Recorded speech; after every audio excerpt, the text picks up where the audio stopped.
Okay, all right. I didn't think we was gonna go live that fast, but that's what it is. Pinky, I see you. How you doing? How you doing? Good day, lovely people in the Zoom universe. My name is Dr. Helena D. Lewis, coming to you live. Well, not really live. Well, virtually live from my living room on behalf of the New Rican Poets Cafe. If you hear a dog barking in the background, that would be my poodle Smokey. We are having some slight issues. Well, I want one thing and he wants something else. So please excuse him if you do hear him barking.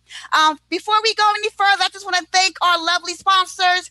The New Rican Poets Cafe would like to thank the National Empowerment for the Arts, the New York State Council of the Arts, the New York City Department of Cultural Affairs, the Amazon Literacy Partnership, the Academy of American Poets, and the New York Community Trust COVID-19 Response Fund for helping us with these free online shows. Once again, if you're just now signing in, my name is Dr. Helena D. Lewis. I'm the former host of Verses at the New Rican Poets Cafe, the former host of the Midnight Poetry Jams. I'm not going to say where. However, I always say there's nothing like hosting, and I love doing shows like this. Give you a little bit of history. I was approached maybe in March by the New Rican Poets Cafe, and they were nice enough to ask me if I would put together a couple of online events. The first one went over so well, essential workers, that we decided to keep the love going. And all of our topics had social justice things involved, except for I'm Still New Jersey, where we was just doing bragging rights about the heyday of the poetry scene. I see all of my features in here. Let me just check in with them real quick. Let me just say hi to Leslie Butterfly Soul Teller. What up, Helena D. Lewis, all the way from Chicago, Illinois. How are y'all doing out there? What? And for those of you who do not know, Leslie Butterfly Soul Teller is also the director of my Adultco award-winning show, Call Me Crazy, Diary of a Mad Social Worker. Shameless plug, if you are in the social work advocacy magazine, because you are in the NASW, guess who got a feature spot? That would be me. Let me unmute my girl, Pink Diamond, also known as Jamie Murphy, all the way from what state now, Pinky? I am in the state of Georgia. In the state of Georgia, how you doing? So far we got 1, 2, 3 states. Let me unmute my lovely poetry sister from the Jersey poetry scene. How you doing, sister? You all right? Yes, I am. Peace and blessings, everybody. I'm sorry I'm driving. I'm trying to get home. I had to pick up my oldest, so. Well, you know what? You got to do what you got to do. A mother's job is never done. That's what my mom's told me. You just, no, thank you for signing on and being where you're supposed to be at. But for your safety, well-being, and concern, and because I love you so, you focus on getting home, mama, and we will not call upon you until the end of the show, okay? All right, and Justice Roundtree. Oh, y'all just don't understand how happy I am that Justice was able to do this show with us. I unmuted him. He is the host of 360 Poetry. He also did something today called Hug the Block in Newark, New Jersey, and I was a part of that last week, and I had a fantastic time. Justice, just say hello to the people. Hello to the people. Thank you. Thanks for the invite, Doc. No. You know what? Everybody's saying thank you. I need to be saying thank y'all because I had a vision, I had a mission, and when I came up with You Can't Black Me In, which is basically us celebrating the diversity and resiliency of people of color who are also performers, and I tagged it by saying, you know, here we are living in a basically a country that was not meant for us. you know, when our founding fathers or those who consider them their founding fathers penned the Constitution, you know that people of color were not included. You know that people of Native American descent, shout out to the Blackfoot Indigenous nation, were not considered part of that. And you also know that women were not considered part of that as well. You know, and everyone is shouting out Hamilton on Broadway, which I thought was fantastically put together. But if you ever get the chance to check out a play directed by Rome Neal that came out of the New Rican Poets Cafe, it's called The Haunting of Lin-Manuel. It talks about the other side of the and his history with slavery. Fantastic, powerful piece. I can't sing his praises anymore. Okay, so this is what we're gonna do to everybody out there in Facebook land. Oh, look at my girl, my lawyer, my her story sister, Susan Sweeney. She's coming in. She's our last performer. Susan's. You know what? This is funny about now doing shows online. You're like, hey, can you see me? What's going on? Do me through the Facebook wave. Susan, we're just checking in and saying hello to everyone. Say, shout out. And might I say, Susan is a lawyer. How you doing? Hi, Susan. Hi, how are you guys? I'm doing okay, and I'm looking at from what I can see on this here page. Everybody else is smiling, or they have muted themselves without video. So I'm going to assume they're doing well too.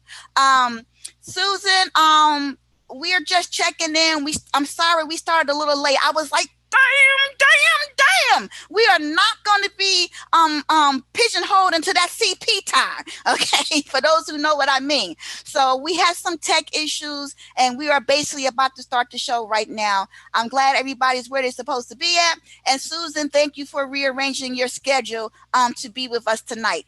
Okay. I'm going to start. Now, this is how I like to do my shows, okay?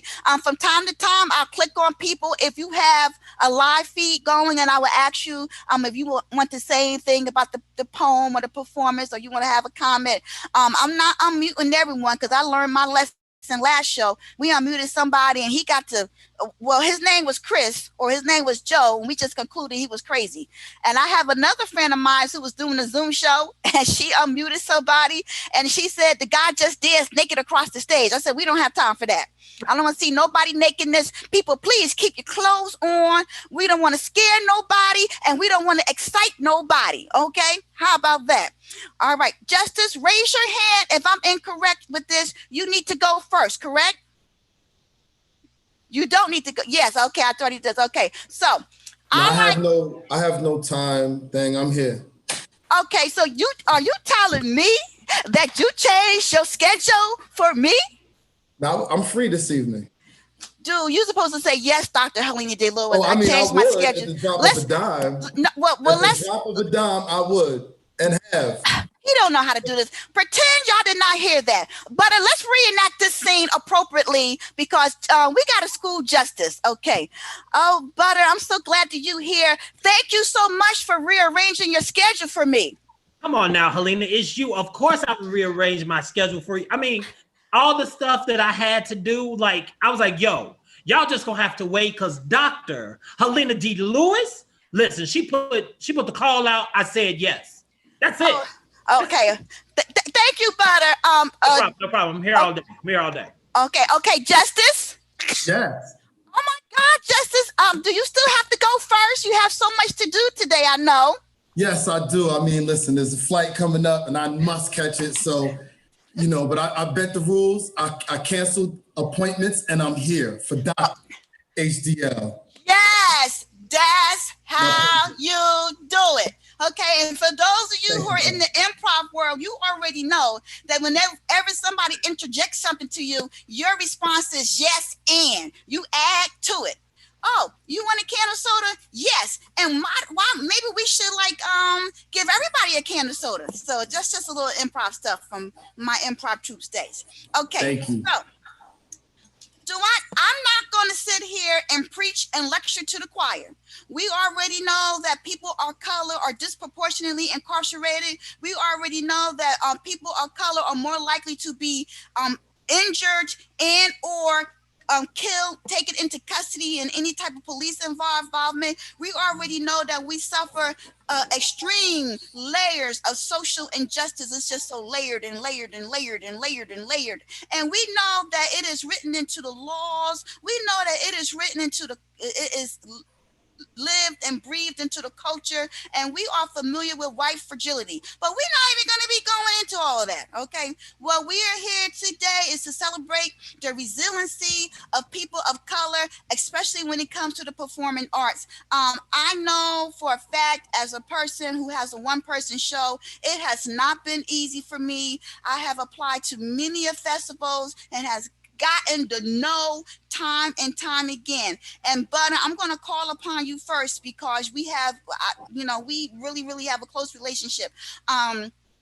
Years ago, when I couldn't get anyone to accept Call Me Crazy Diver Mass Social Worker into their theater festival, and I had given up. It was a year before I did the show, and Butter came to me and said, no, I told Butter I was giving it up. And he was like, no, you're not. It's too powerful. Why don't we put it up ourselves? And I was like, we can do that? I was like, how does one do that? So Butter put up 1,000. I put up 1,000. We had ourselves a little budget. We contacted the Nuyorican Poets Cafe, which is why I love the Nuyorican Poets Cafe. And the Nuyorican Poets Cafe said yes to us, and the rest has been history. After we did that first 5-day run, next thing, someone from they call it AC. In Jersey they call it DCP&P, but in New York they call it something different. So excuse me, my New York social worker. But a sister named Sandra Houston came to the show. She's a social worker in New York, and she went out and she told everyone in her agency, you need to come and see this play. 13 years later,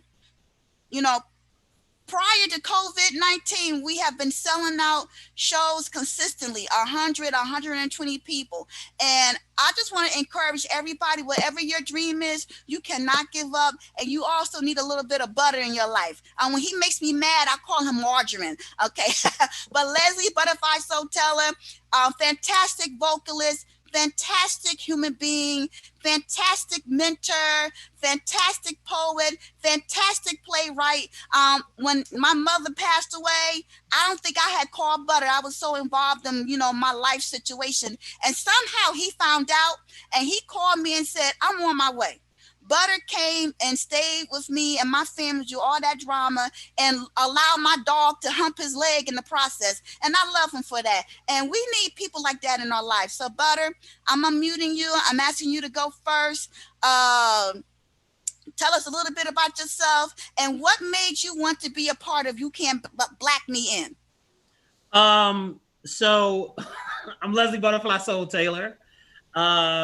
When I'm not academic case manager for La Casa Norte here in Chicago, serving homeless youth, I'm also a facilitator of workshops centered around social and emotional growth. And so I'm really, really, really grateful to be here.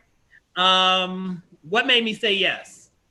Some of it was Smokey humping my leg, but the other... That's my dog. But the other part was because you really called and said, Butter, we need to do this. And because I believed in you when you were getting your master's, I was championing and believing in you when you were working on your doctorate. And just watching the way you always take care of your father, anything that you're a part of, I want to be a part of, because I believe in the vision and the visionary.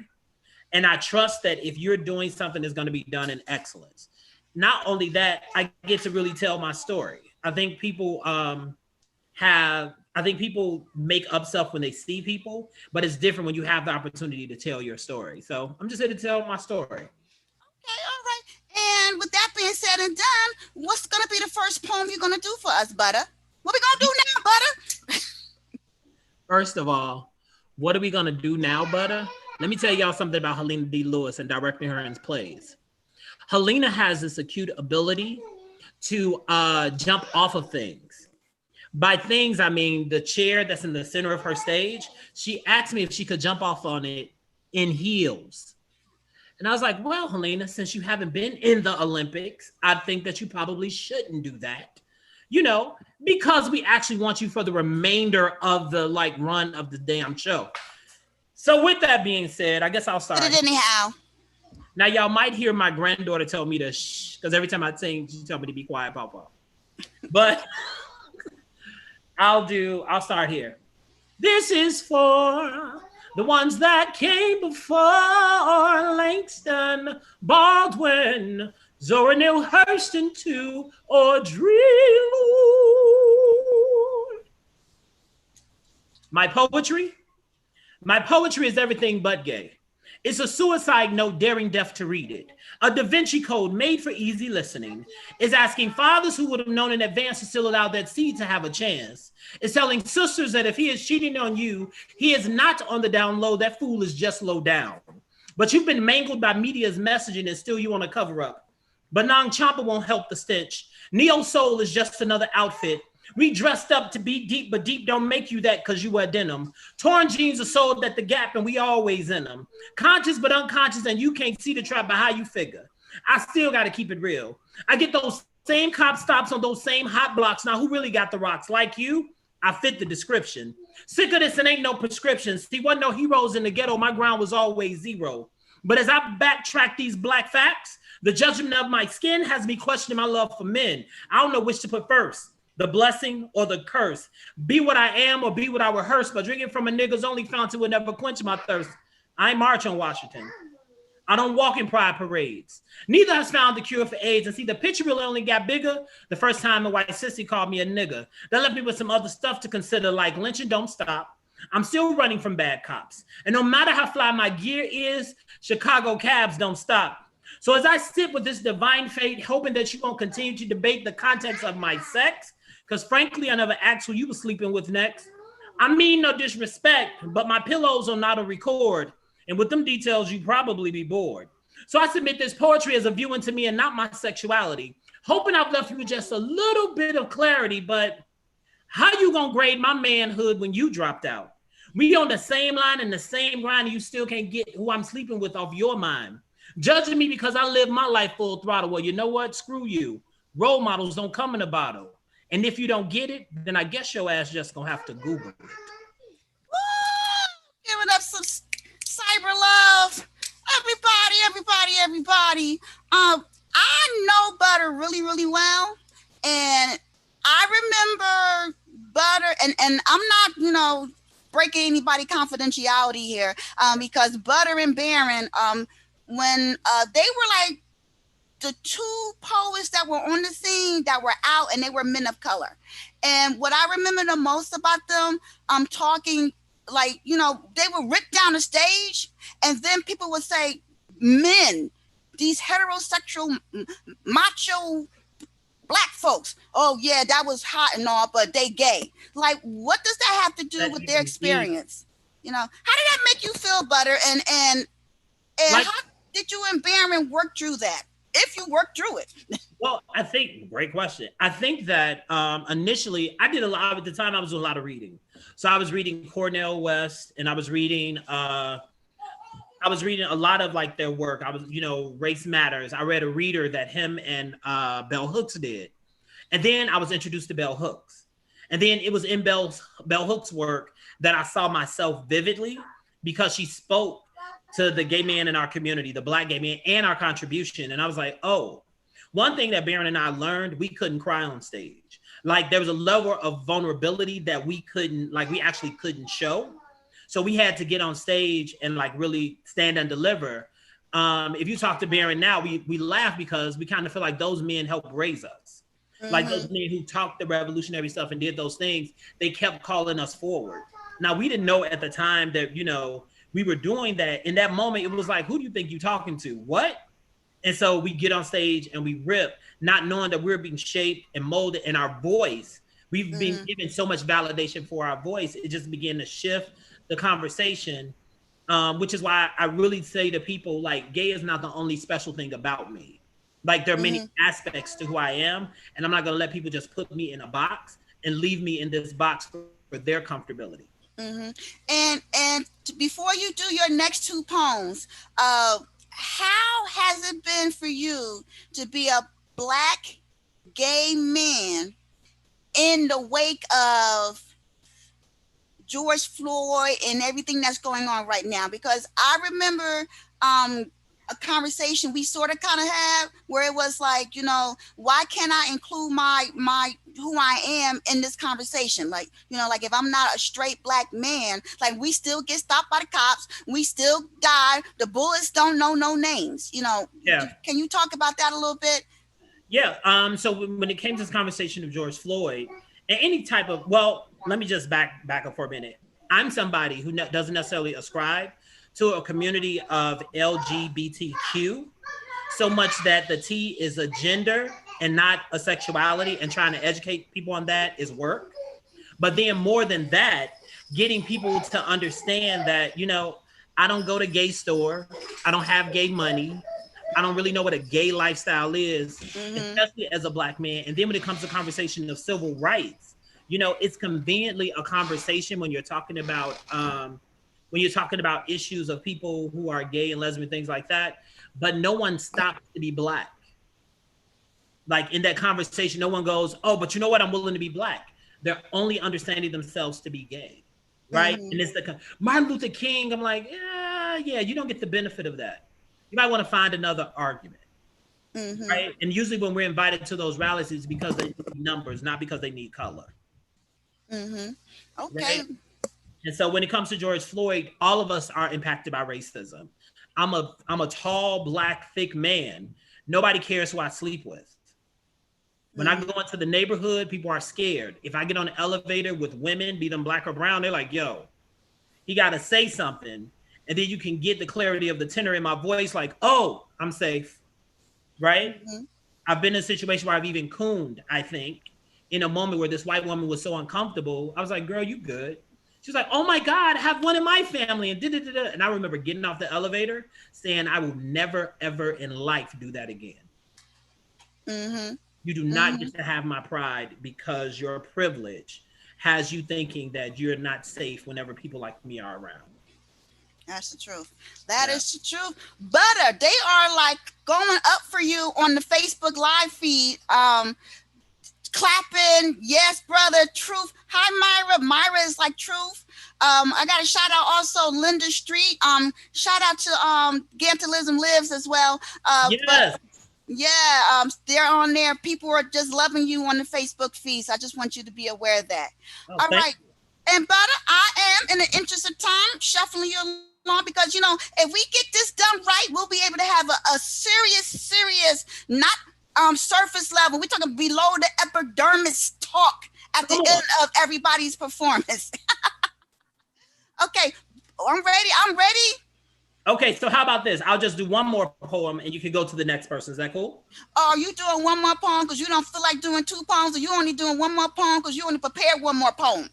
I'm doing one more poem because you said we need to move on, and I want to be a part of that discussion. And I don't want people to miss out on their opportunity. Like we taking this time to have this conversation. Okay, got it. Like directing you. Wow.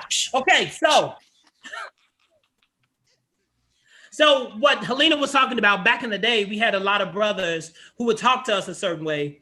And I love hip hop. And one day this poem spilled out.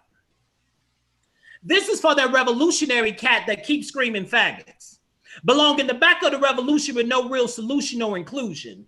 See, I tried to be contained as I maintained stable pen strokes on Rocky 1 trains. But you set me loose with that foolishness, asking me to censor my poetic content. Screw you, I think in bold print. I'm more than just a poet. I'm a lyrical laptop that keeps coming nonstop. I'm so sportable, I'm portable. Take me when you and learn me. See, I'm a trilogy, but you're sucking on my sequel. And even my backspace is lethal. But some of them dum-dums still don't get it. I mean, do you read that stuff before you spit it? And I'm tired of these modern day minstrels and white face with black text. That poetry is coming up suspect. Vocabularies are jam-packed into these lost facts, confusing quick wit with poetic cleverness. Please, revolutionary, overdone. Conscious poet, I ain't met one. And some of these other poets got me want to be virgin. And promoters are sizing up the talent to make pennies from these poor poets still planning to be deaf. Jam with me. But wait a minute. Don't forget to read your directions. Dashikis make you deep. Head wraps make you virtuous. But them incense been clouding your vision. And when you spit that nonsense, don't forget to mention Harriet, Mumia, and 41 shots. Remind the crowd that your poetry is hot. And actors are working with those one-act monologues. They never get you them second callbacks. But don't you lay back, you keep critiquing New Jacks if your poetry is like that. Because if I had a pencil, I'd break it. And my paper will remain blank, but now that I think about it, that chump wasn't even worth my ink. See, the bullies, they'll be the bullies. And by that time, you'll be the boss. But here's the real thing, right? He can be what he is, and that's pathetic. And I could be what I always am, and that's simply poetic. Woo!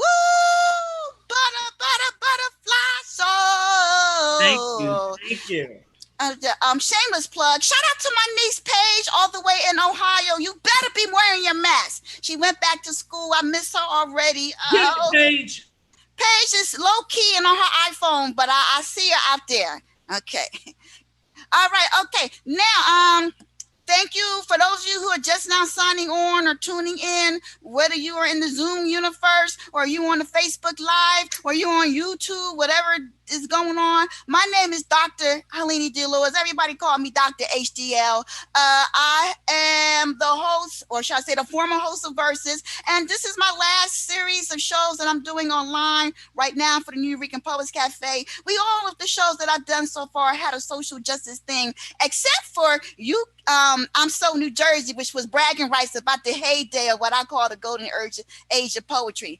And the next person I'm about to bring to the microphone in the Zoom universe, I try very hard not to say bring to the microphone, and I can't stop myself from doing it. That is like 15, 20 years of hosting. Bring them to the microphone, girl. Bring them to the microphone. Bring it to the microphone. Bring it to the virtual microphone, the cybernet, the internet, whatever you want to call it, how you doing.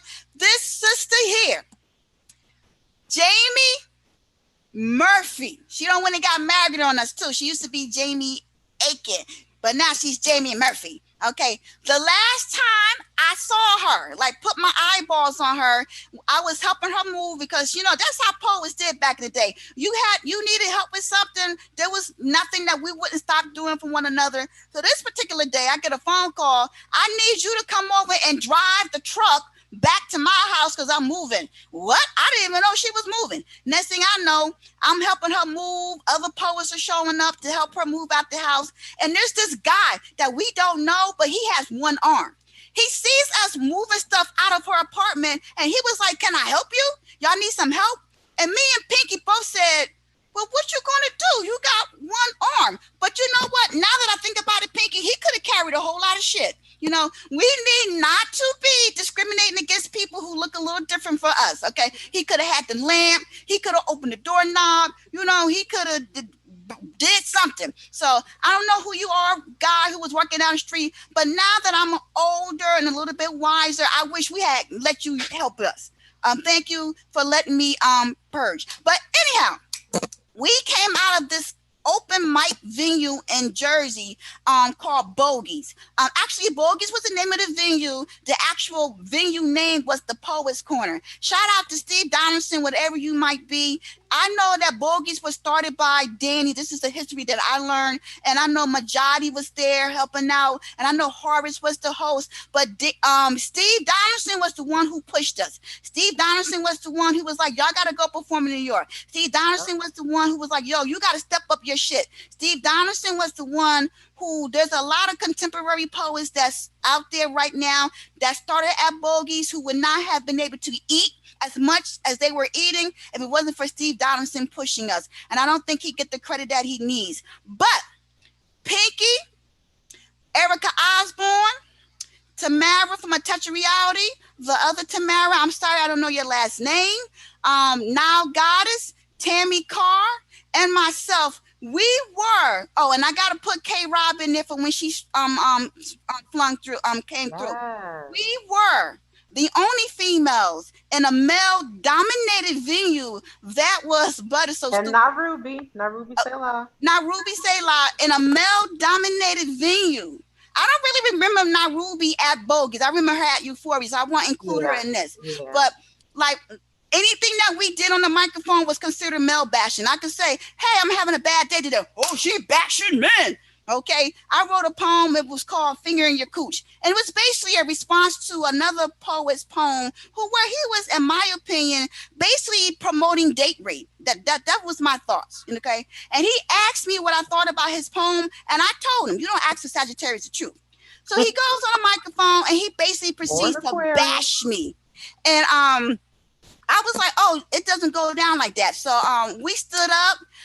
When I see women being unapologetically them on the microphone, I'm like, yo, I would like to think that we had a small part of that, especially in the Jersey scene. Because if you wasn't dating the male poet, you was a groupie. We wasn't taking, we was not considered people who they thought that we weren't deserving. But look at us, we still here standing. Where they at? I'm just saying, a lottie-dottie, we like the party. So I want to bring forth Pinky, who the first time I saw her performing, she was performing on the alias, and she ripped it down so hard that guys came back to the poetry club the next 2 weeks and had poems that they wrote about her. What is up with that? What is up with that? So Pinky, and I just want to also say Pinky is also part I don't want to offend anyone, but I know that your background, Indigenous nation, and so when I was coming up with You Can't Black Me, and I wanted to make sure I had different people who looked differently, who had different backgrounds, because a lot of times people be like, you black, they ain't gonna put you in this little box. Okay, I'm like, I'm black, but I got my doctorate. I'm a professor. I'm a social worker. I am so many things besides this skin color. But I believe that this melanin is what makes me strong, and I'm celebrating that today. Okay, Pinky, without further ado, I love you. What you got to say and get to your first poem? All right. First of all, I wanted to say thank you, Helena, for reaching out to me to do this. I miss poetry, and I had not been, writing or performing for quite a number of years. I moved, got married, got a white collar job, stuff like that. So, like you said, you can't black me in. I'm an MBA. I'm a certified fraud examiner. I'm a certified administrator of school business, and like you said, on top of that, I'm Black, Native American. Yep. So I'm multifaceted, which was the name of my poetry CD when I was performing. And what I find special about this, first of all, Helena and I, pretty much since we met, have been down like 4 flat tires. She would just call me up, come on, Pinky, I'm going to Massachusetts, come with me. I'm going to Maryland, come with me. I'm going to wherever, come with me. And we would always have a good time, no matter where we went. We would have some adventures. I remember that time we went to Springfield, Massachusetts. You were doing a video on camera, and behind you, a fight broke out, and gunshots. Like running out of the club, gunshots. And you know us, when you see people running, we Black people, we just start running too. We don't have to know why they're running. We'll find out later. Like, it just never a dull moment. We were in Delaware, and I did that poem with the split, and the guy dropped his bottle of beer. So yeah, we've had times. And then even with Butter and Baron, like, I miss them so much. I remember when I split up with my first husband, my heart was broken, and they were like, come on, we're gonna get some retail therapy. And we would go shopping together. We would look at shoes, and just, it was just about the camaraderie for me. So poetry is a very close-knit community, and that's what I really love about all of my poetry friends. No matter how far apart we are, we just fall back in as soon as we get together, and I really love that. My first piece, I got it together. I tried to do it last time, and I just like, too much time had gone by, so I got it together. And my mother-in-law said she wanted to hear the whole thing, so hopefully, Sharon, you watching, I'm gonna do the whole thing. And Doughboy, you somewhere, I know. I am the diva that funk likes to pop, wrapped in time like Mother Goose nursery rhymes. I never liked blue suede shoes or rhubarb pie. I die to see the ends of racism split, and that's no lie. I'm the mantra you repeat to bring karma to the weak, like hanging rednecks from noose ropes made of white sheets, like cutting off the tips of tips so husbands don't cheat, like running over car thieves in the middle of the street. I'm the opera gangsters rock to when they dropped heavy metal to sing Sikolela in Soweto, then turned left at Albuquerque to bury memories of the ghetto. I'm the dawning of the age that makes the world revolving stages, the prisoner bearing keys that lets closed minds out of their cages, rages bow to me in humility, ceasing urge to be destructive, listening to my songs of celibacy, wondering how they can sound so seductive. I'm the funk beat on bass lines that house heads freestyle to. I'm the stretch of jazz highway that Parker dedicated miles to. I'm the tone who's not afraid to praise the alpha and omega, the sonnet transformed to lyrics, the melody mixed with prayer, the poem and the poet, the singer and the song, the DJ that keeps the universe rocking all eternity long. I'm the muse who amuses muses, evoking joy and pain, painting the portraits the gods got caught with back when sin was just a stain and heaven was a lab, and even man laughed at the thought of me and hijab now. I wear hijab because he jabbed my prize. I guess I didn't dress like I was shy, so he surmised that I wanted to be impaled. Now wear a veil covering everything but my eyes. It doesn't hide the shape of time or the fact that I'm the double entendre the sages ponder as the system circles solar energy. So envy brings me many enemies, but my mission can't be stopped. I harp on harpsichords, advertising the Lord is the diva that funk likes to pop. Woo! Pinky, you still rip that poem down. I'm sorry. You know, you might be laid back on your couch, chilling in Georgia. But it takes me back to so many days. You might not remember this, but you was featuring one day, and I went to the spot, and they didn't have an open mic list. And I remember I went to you and I said, Pinky, they don't have an open mic list. I need one of your poems. And for those of you who are not on the scene, basically what I'm saying to her is, I can't get on. Let me get one of your feature poems. So like you usually do 10, 15 minutes, sometimes up to 20. If you're doing like a college show or a big show, you're looking at 45 minutes to an hour and a half sometimes. So Pinky was so graciously, without hesitation, called me up and was like, I'm going to bring up Helena D. Lewis and she's going to do a poem. I went up, I did the love poem. I sold like 50 CDs from her letting me do one poem. And I love the sisterhood that the women poets had because we really needed to look out for each other. And I have a question for you. I know I'm starting a little bit early, but for you as a woman, okay, and a person of color and a person of Native American, and I don't even like saying Native American. I've just said Indigenous nation, if you don't mind. How was it for you early on in your poetry days, finding your own voice? I feel like in my early poetry days, people tried to pigeonhole me at first. But kind of because I came on the scene, the way I came on the scene, like, having poetry battles with my ex-boyfriend, which was kind of strange in and of itself, but that automatically made me a male basher. And then once that kind of died down, it was like kind of being fetishized. Like, just like, male poets would have groupies, I would have groupies. I would have guys who would just want to talk to me because they heard a love poem or they heard an erotic poem. So they kind of wanted to see what that would be about. And it's like, no, brother, that's a poem. Come to the show, pay your cover fee, buy your 2-drink minimum if you want to see me again on stage.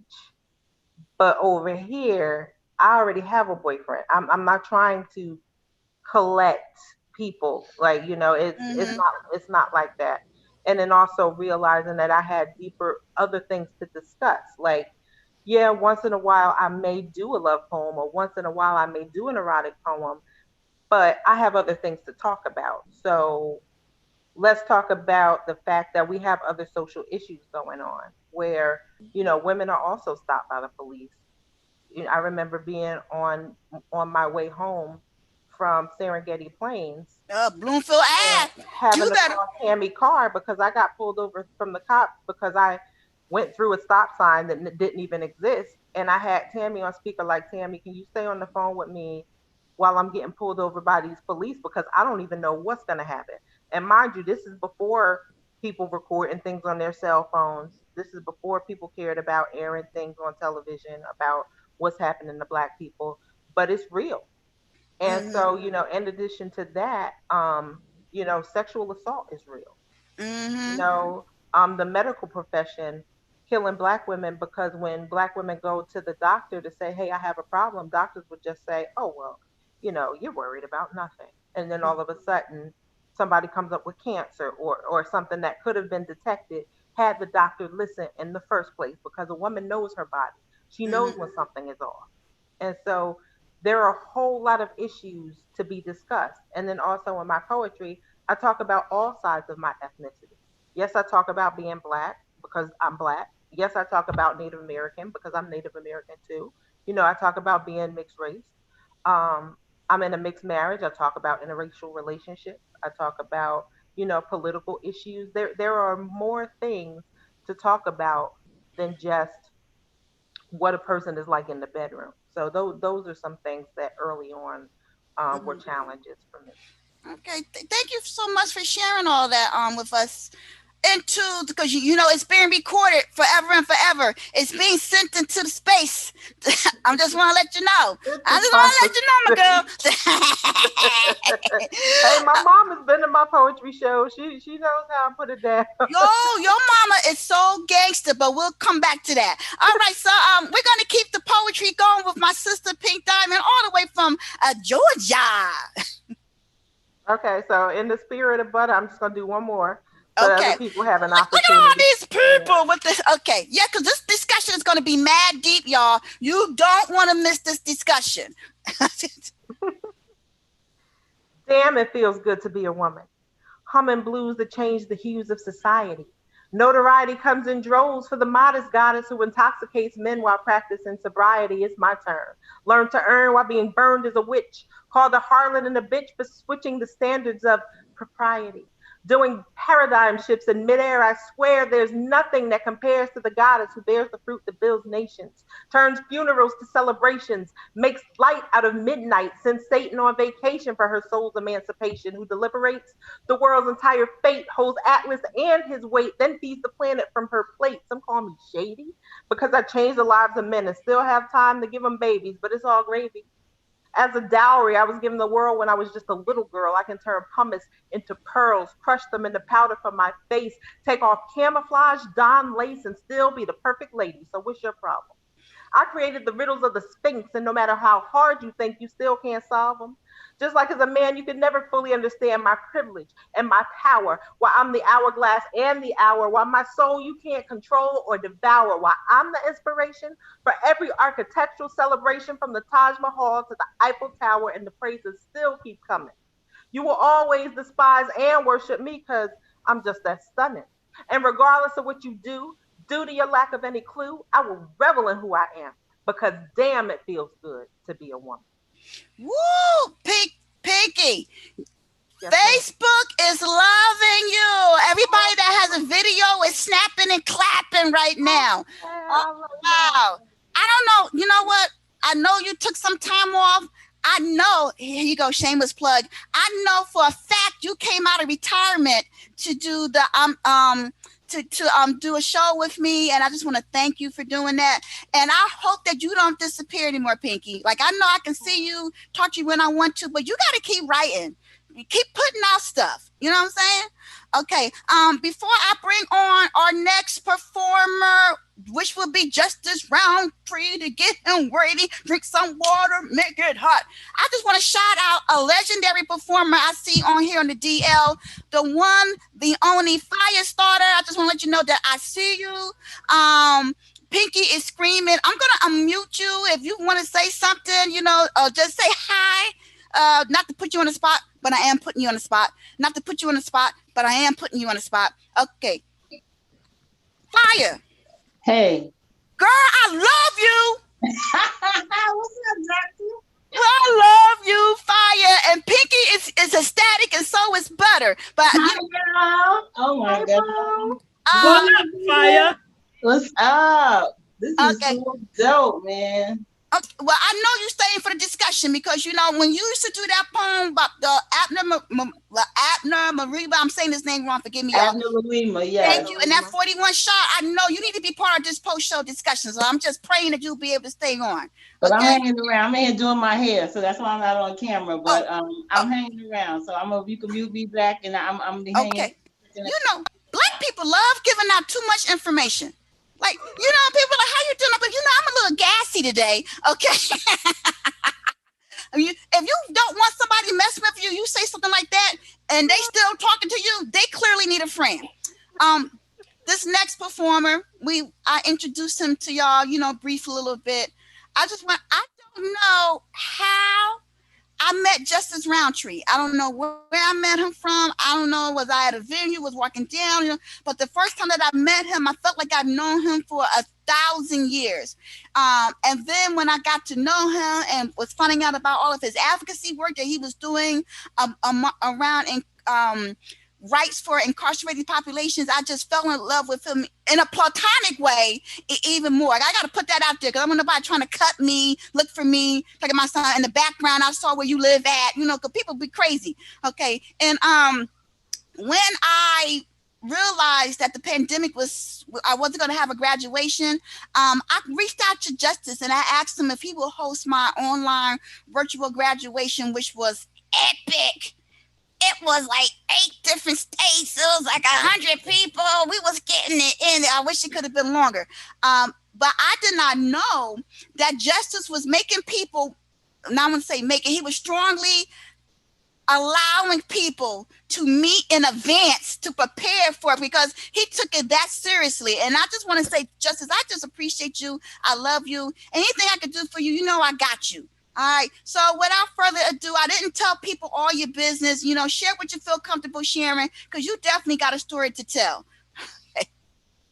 Well, first of all, thank you for those kind words. I mean, it's an honor, you know, every time I work with you, interact with you, just talk, share, communicate with you. I learn, I become better. So I'm looking forward to all the other, you know, because we also work in similar areas. Peace, everybody. I'm Justice.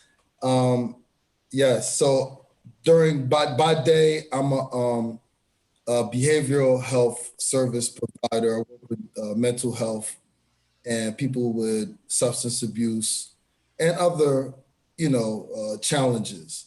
But those, you know, so I work in that area. I'm also formerly incarcerated. So that's a part of my lived experience as well. So, and that took place like nearly 30 years ago. I was 19 years old. So I think I'm showing how old I am.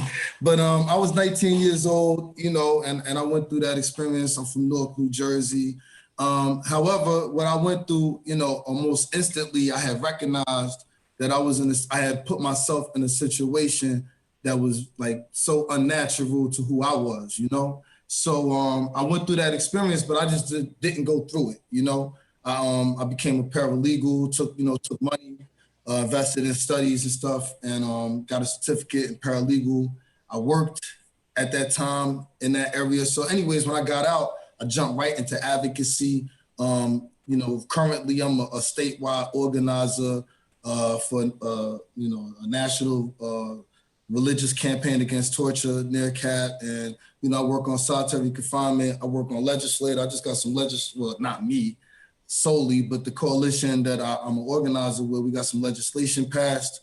And we working on some other legislation for this specific to the pandemic, getting people out. So there's a lot of, you know, stuff. But aside from all of that, you know, when I'm an artist, and I was an artist at that time, you know, I'm really hip hop. My foundation was really hip hop, you know, inspired. And I had like one foot in the industry and made some bad decisions that took myself right out of that situation. But you can't, and I tried, you can't destroy that spirit of that creative energy. You know, so I always wrote. I used to also, you know, do poetry, you know, several years ago. So as I went on in my hip hop career, it was funny because when I went And I was in society, and I wanted to go ahead and do what I wanted to do. So I was like, yo, I want to have a platform for art to express myself. I wasn't gonna try to relive history and become a rapper, right? I was like, no, that time has passed, but that energy is still in me. So I created 360 Poetry Night, and that in itself is a very unique experience because it's very grassroots.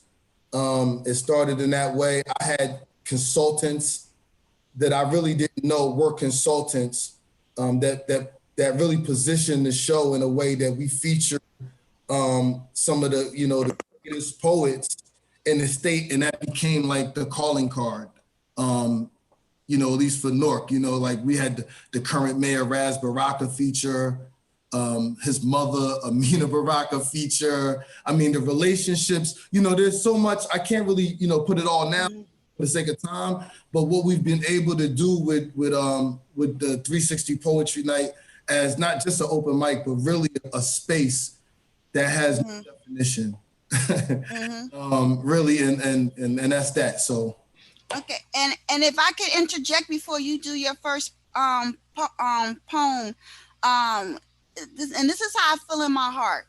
I feel like, because everybody knows what I do, for the last 2 decades, basically, I worked with formerly incarcerated and formerly incarcerated individuals. And Justice, you are just the epitome of someone who made a poor choice and has turned his life all the way around and didn't forget the importance of giving back. Because a lot of people, when they make a mistake, they don't want anybody to know what they did.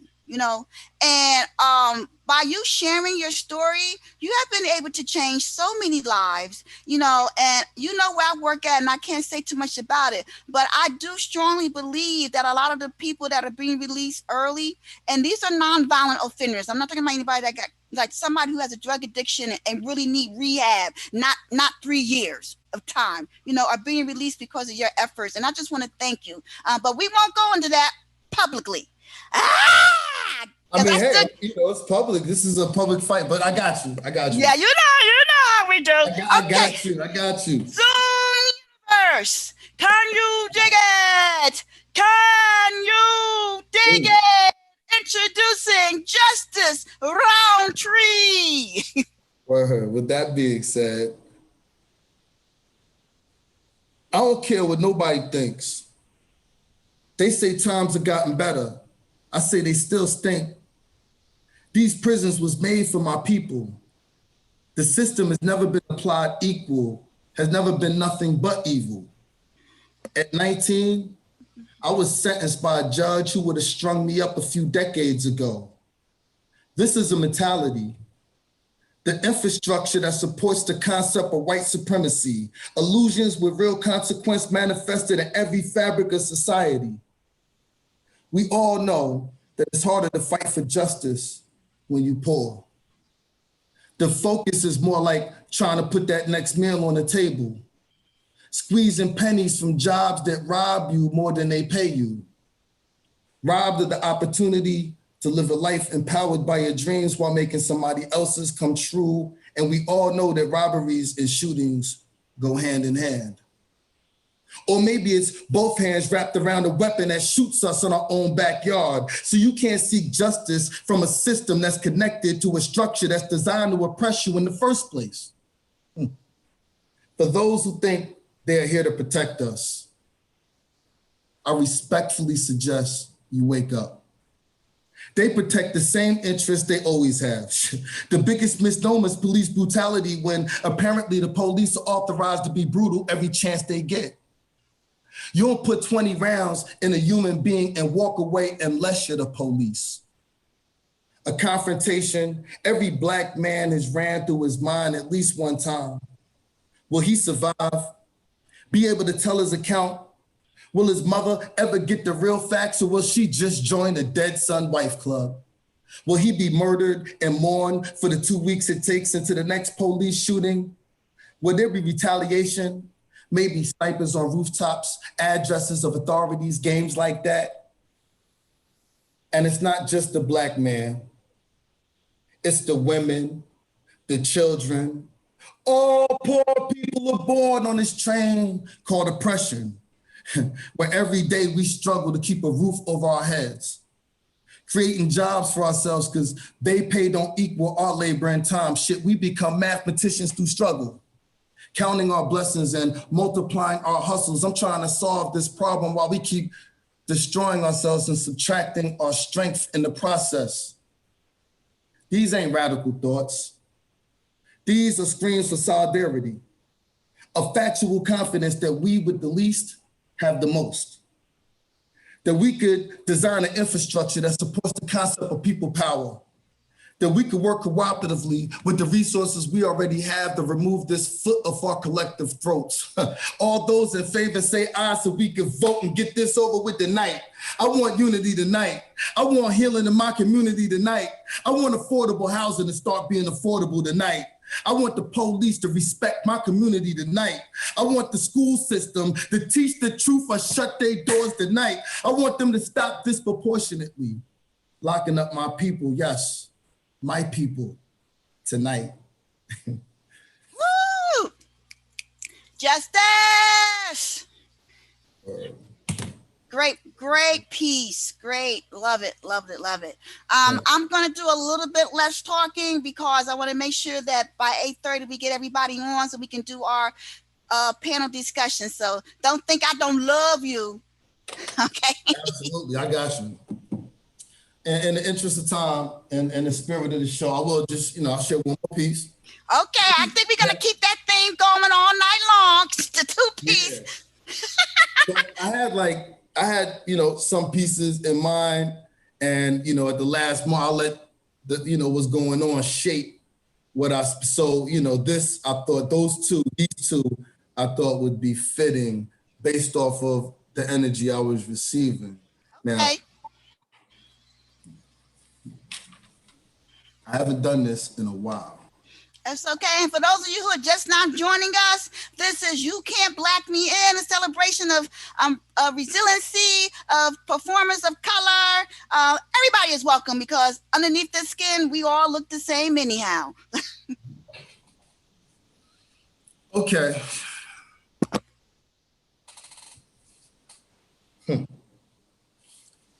Somebody tell me, what's going on? Why has every sister I've met been done wrong?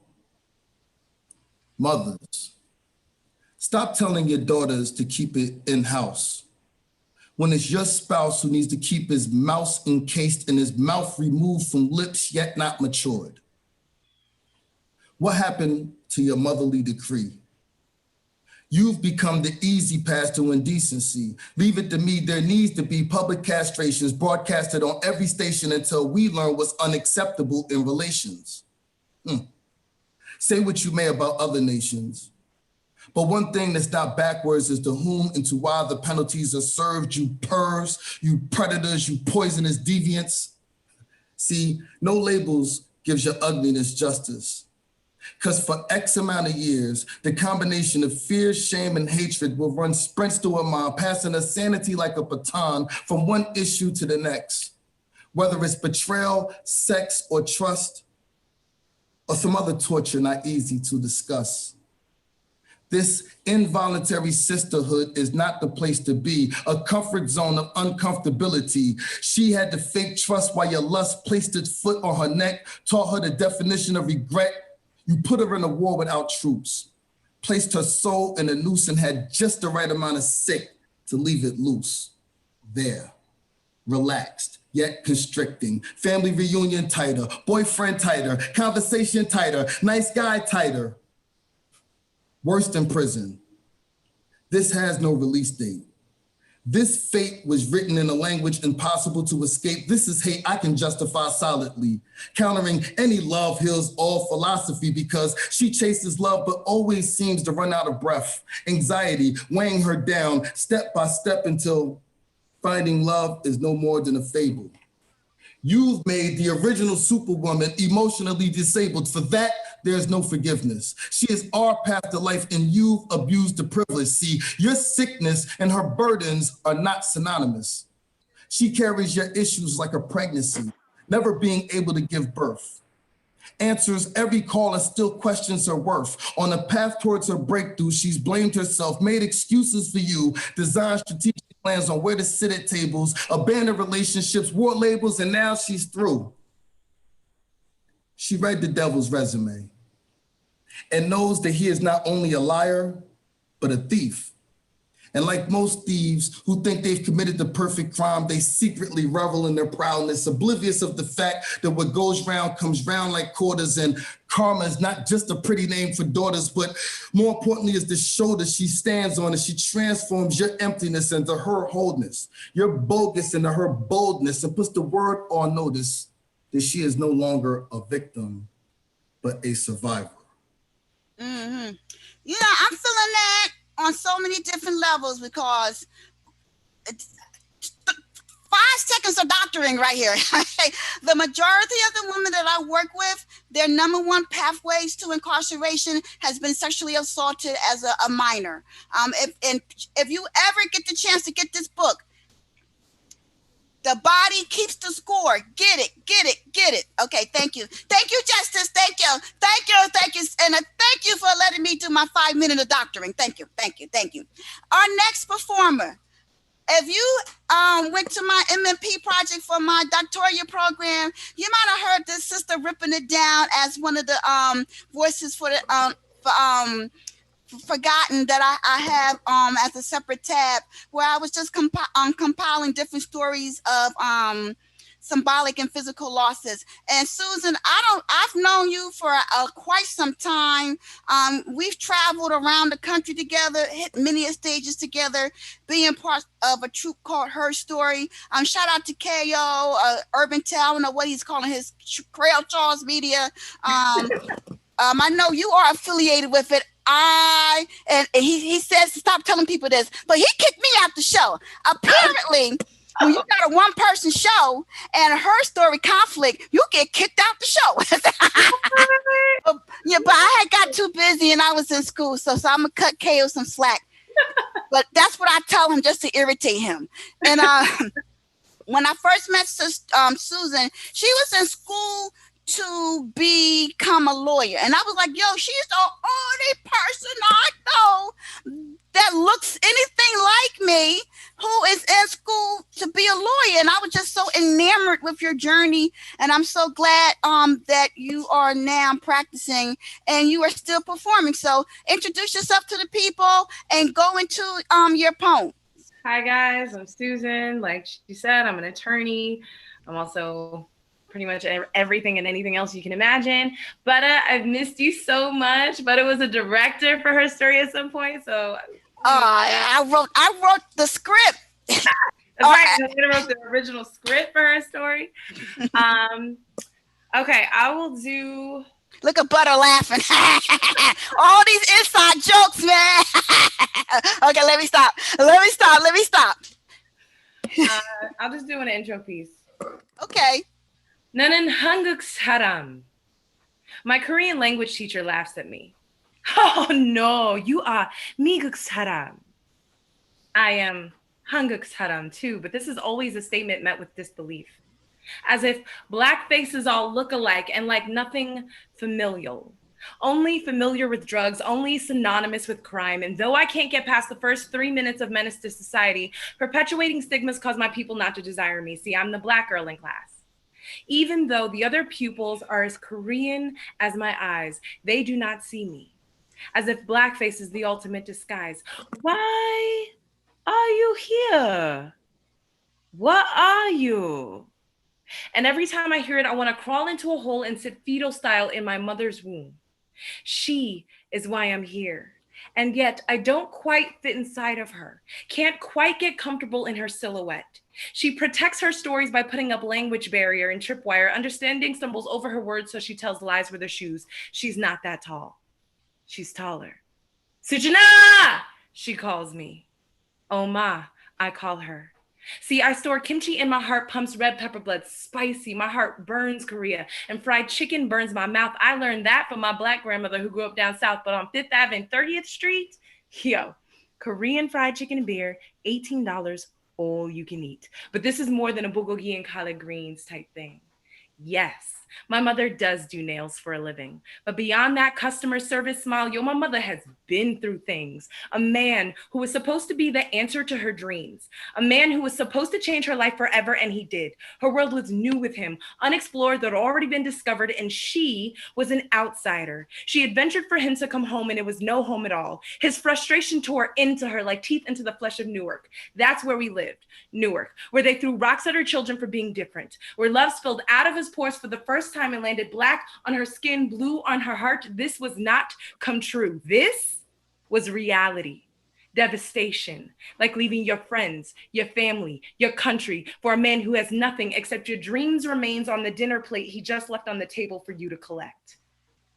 Yes, my mother does do nails for a living, but she also owns that nail salon, owns 2 houses, and raised 2 Black Korean girls on her own type means. So when they ask me, why are you here? What are you?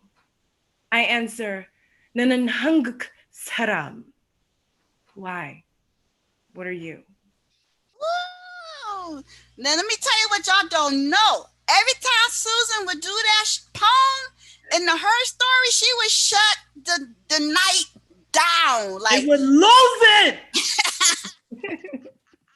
Butter, you have something that you want to say clearly? No, I'm over here like hella emotional right now, just from all the performances, stories. But I'm gonna be quiet. The director and me picking up. Okay. Dial it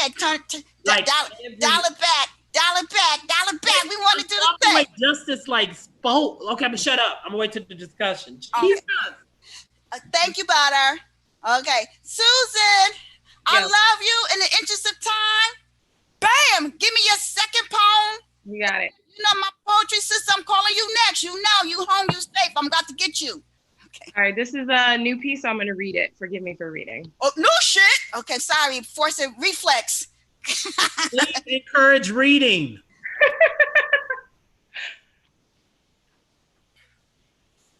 How do I write a poem about voting without talking about Black bodies? Like, Black bodies ain't the people I love. Like, Trayvon don't remind me of my nephews. Like, Sandra don't remind me of my sister. Like, George don't remind me of my daddy. Like, Elijah don't remind me of me. An introvert and different and unbelievably fucking strong. Like, being Korean and Black during coronavirus in Trump's America don't make me want to burn it all down. How do I write a poem about voting when Flint, Michigan still doesn't have clean water? Yes. When over 5,460 children have been separated from their parents at the border, when children are being tear gassed, when children are being tear gassed during the pandemic of a respiratory disease, when children are being tear gassed during the pandemic of a respiratory disease for protesting the murder of a Black man via asphyxiation, how do I write a poem about voting? Like the war on drugs didn't lead to Black fathers being ripped from Black babies, slavery. Like the war on drugs didn't lead to Black bodies being stopped, being frisked, like it don't matter if Blacks live. Like the war on drugs didn't lead to 1 in 13 Black Americans losing their right to vote due to a felony conviction. That was 2016, the same year as Trump's election. I said 1 in 13 Black Americans without a vote. The same year as Trump's election. How do I write a poem about voting when I'm sitting here filling out applications? Current situation, my Korean mother relies on me to help her save a Korean barbecue restaurant in New Jersey. She does not understand that this country doesn't care about either one of us or our survival. All she knows is that Shake Shack got $10 million and how come she hasn't gotten anything yet? I tell her what the SBA representative told me, that we filled out the application too early, just before quarantine when Asian businesses were already struggling because of the virus. They streamlined it since then and threw out our application without telling us there's nothing left for businesses like ours. I write a poem about voting because I've applied for the NJEDA, the PPP, the EIDL of the SBA, and I'm looking for the words to say, I don't know how to help you, Mom.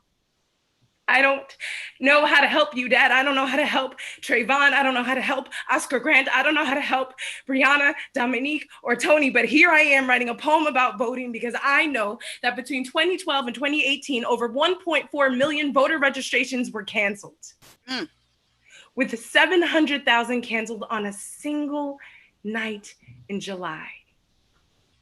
And that's just Georgia. I write a poem about voting because I know that in 2017, 99 bills to limit access to the ballot had been introduced in 31 of these here United States. And I'm looking for the words to say, if our vote wasn't important, why the fuck are they working so hard to take it away? Vote because you want to make facts again. Vote because the first step to co-opting a system is engaging in it. Just ask the FBI, the CIA, Justice Roberts, and Brian Kemp. Vote because when you're standing in the voting booth trying to decide between Tweedledum and Tweedledee, you'll ask yourself why there isn't a better choice. Vote because when they try to dismantle our bodies from our breath, we gotta use our voice. Thank you. Damn!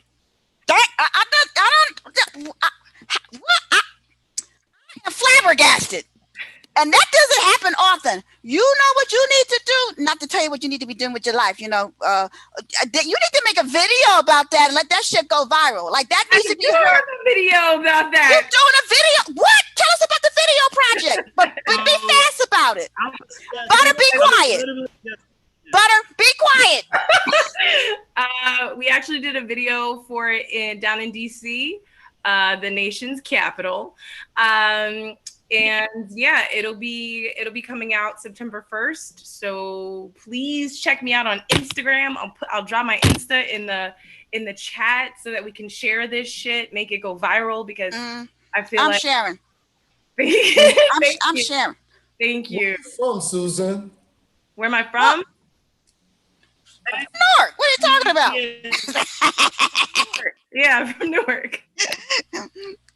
Now, Jessica's like, oh my God, that she don't live there now. Okay, now, I know that people are ready to go in with this panel discussion, but we got one more hot to death feature coming up. Okay, I call her my poetry sister. You saw her checking in while she was driving the babies home, and we was like, yo, you get home, you get safe, and then you call and then we'll let you do what you got to do. So let me see if I can't unmute her. Unmute. God, that shit was just hot as hell. And I'm hoping that everybody is really, really, really, really voting. And I'm so sick of the electoral system because that electoral thing that they got on, that was just to keep the slave holding states happy. I want the popular vote. How you doing? Okay. Can you see me, my poetry sister? I'm trying to unmute you and I'm having a hard time.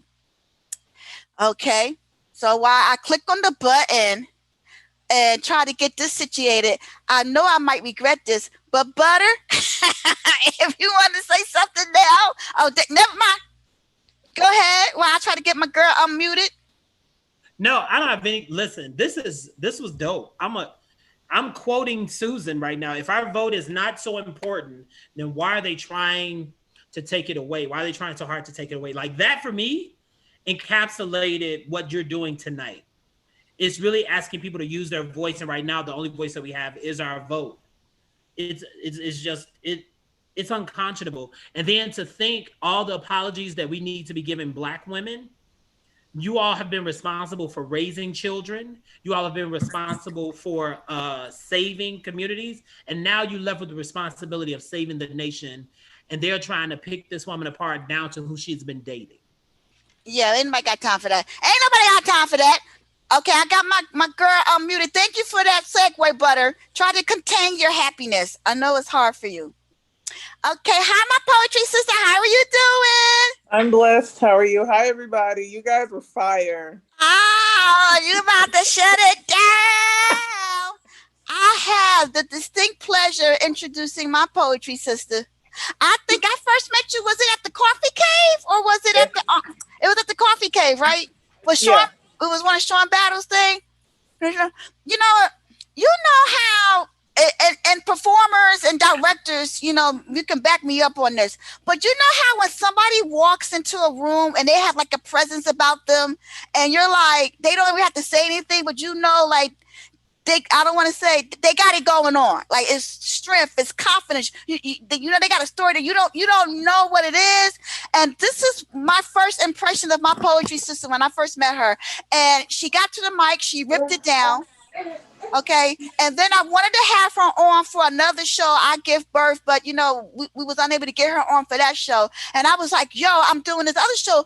You can't black me in. Can you get down on that? And she was like, yes. Oh, this is perfect. I said, because she's a performer, she's a mother, she's, you know, she's spiritual, and she's just going to run off the whole night before we get into the discussion. So please, without further ado, please introduce yourself, because I know you don't want anybody to call me. That's Helena's poetry sister.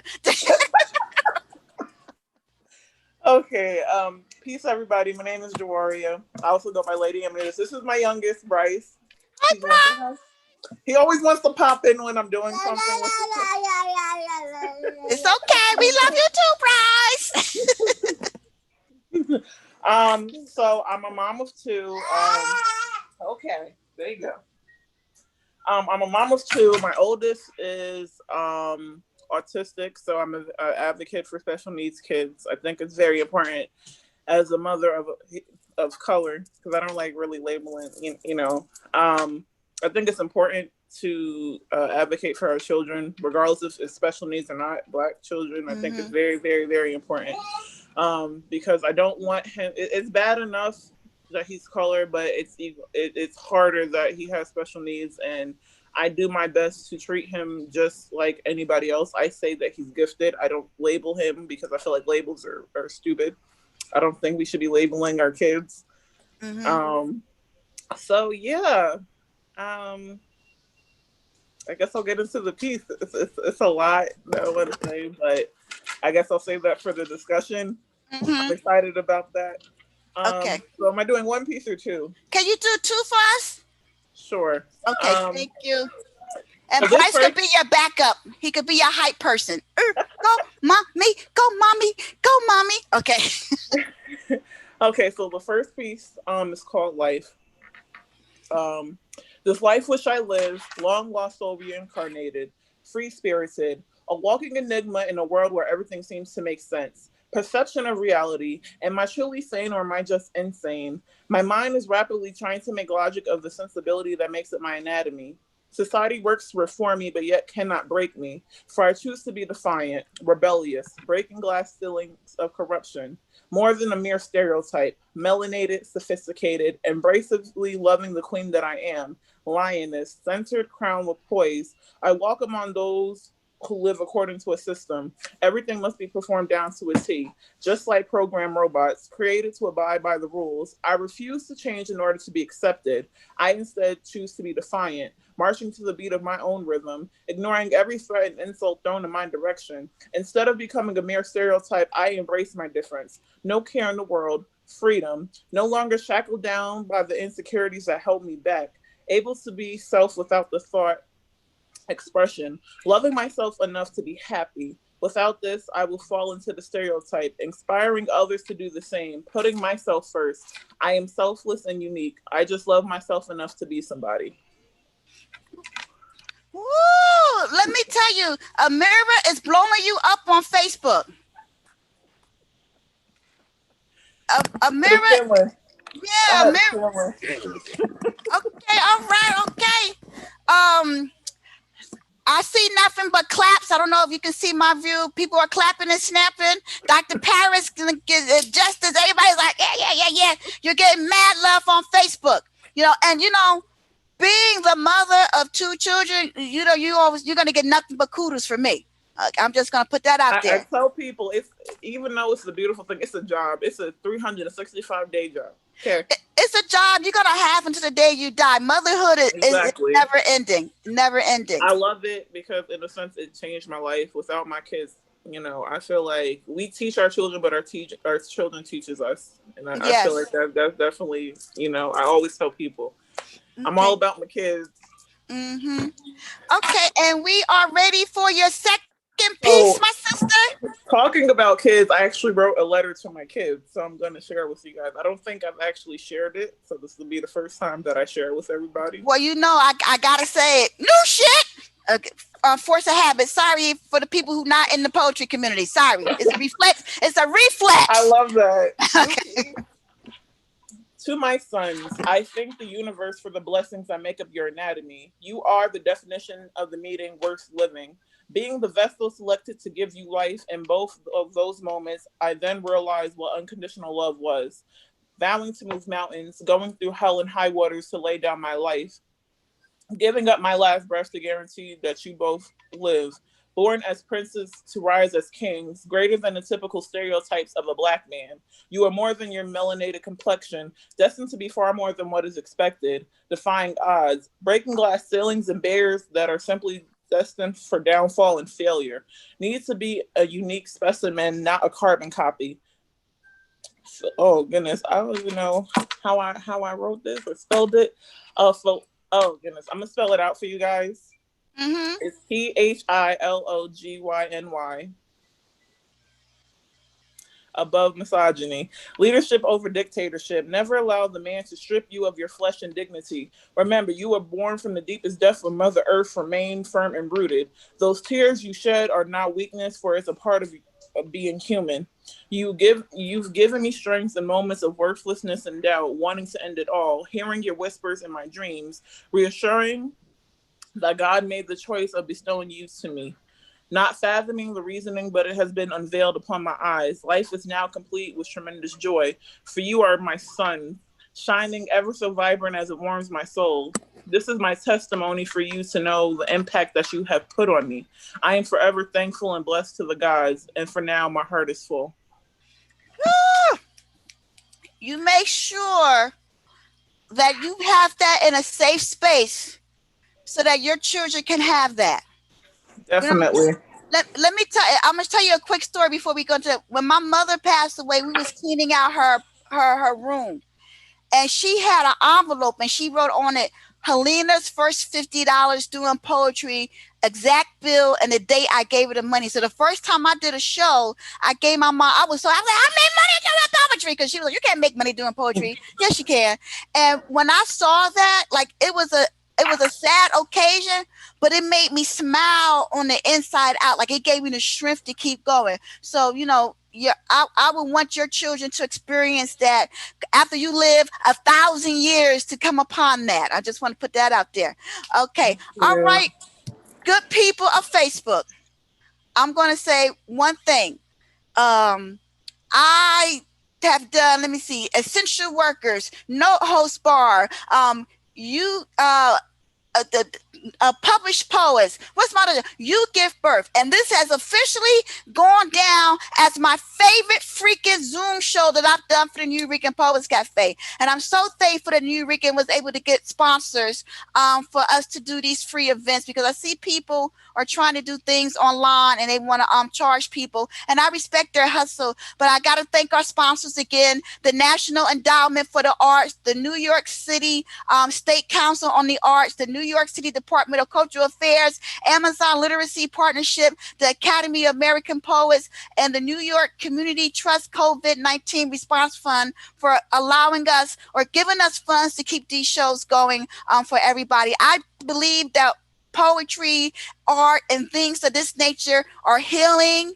It helps with our mental health. And I wanted to conclude with You Can't Black Me In, because I feel, and this is just my subjective opinion, I haven't done any qualitative research, but I feel that when you are a person of color and you happen to be a performer, like I have been in spaces where I've heard people say, oh, she speaks so well. And I'm like, what? My country stuff and my speech impediment stuff? Or, you know, you're not like other people. Like, that is not appropriate. And for individuals to say stuff like that, you know, and think that it's okay or it's a compliment. So the first question that I'm going to ask all the panelists as I click to unmute everybody is this. How do you deal with people when they try to box you in? or try to define your Blackness as an artist. And Dr. Paris, I'm going to unmute you just because I see you. And Dr. Emily, I'm unmuting you as well. And Fire, you know, I'm going to unmute you too. Feel free to chime in at any point. Okay, who wants to take it first? Okay. Go ahead, Butter. For me, when it comes to, I recognize now that I'm older that I'm the definer. Mm-hmm. And what'll happen, if you don't show up with a vision, people will give you one. And so I believe that it's intentional that I be clear about who I am. I don't go and try to regulate anybody's opinion. I'm just unabashedly clear that I am who I say I am, right? And every time I choose me in that conversation, your opinion of me gets smaller and smaller. The feedback is valuable, but I don't take it home with me. I take what I can use and I give back what I don't. Mm-hmm. Okay. Anyone else? Anyone else wants to chime in on that topic? Dr. Paris, go ahead. So I think much like Butter said, can you hear me? Yes, we can hear you, Dr. Paris. All right. So I think much like Butter said, I spent a long time in my life trying to be the medium and not the momentum. So I learned to do that in my life. I learned to be the momentum. I'm gonna roll along and I'm gonna be my Black self in my Black oddities and my Black differences and my Black oddness and weirdness or whatever names were given to it. But I'm gonna roll along being me. And either being a child of Brooklyn, either you're gonna get on the train or you're gonna stand on the platform. And those are your decisions. But I'm gonna roll along because my Blackness can contribute to greatness if I build momentum and not try to be the medium. Chris, I'm having problems unmuting Susan's unmuted. Never mind. And I was trying to unmute Dr. Emily. For those of you who don't know me, Dr. Paris sat to the left of me during my entire 3 years at the doctoral program. And Dr. Emily was 2 chairs ahead of me. And I knew when I left that program that I probably wasn't going to be in contact with everyone, but I knew I was always going to stay in contact with Dr. Paris and Emily, because Dr. Emily, they're just like some down to earth, cool people that supported me through that process, even when people had said things to me like, who cares about incarcerated women? But I won't go into that right now. All right. Okay. Poetry. Okay. Jay. Okay, I got you. Okay, go ahead. I've dealt with that a lot, especially in the beginning about, I feel like as a Black woman, I feel like being up and coming, it was a lot of, well, you not like everybody else, so you got to follow this, that, and the third. I'm like, well, why can't I just be myself? So I just learned to just accept me and just do my own thing and not really fit into the stereotype of what is required of me. Mm-hmm. Because I see that a lot, where a lot of people put us down more so than men. And I feel like it really shouldn't be like that. So again, as the 2 gentlemen were saying, you know, you need to identify who you are, let it be known who you are, and just go with it from there. You know, regardless if people have an issue with it or not, because eventually you'll find the right crowd for you. Mm-hmm. Okay, and now here's a question. It's about to get real deep.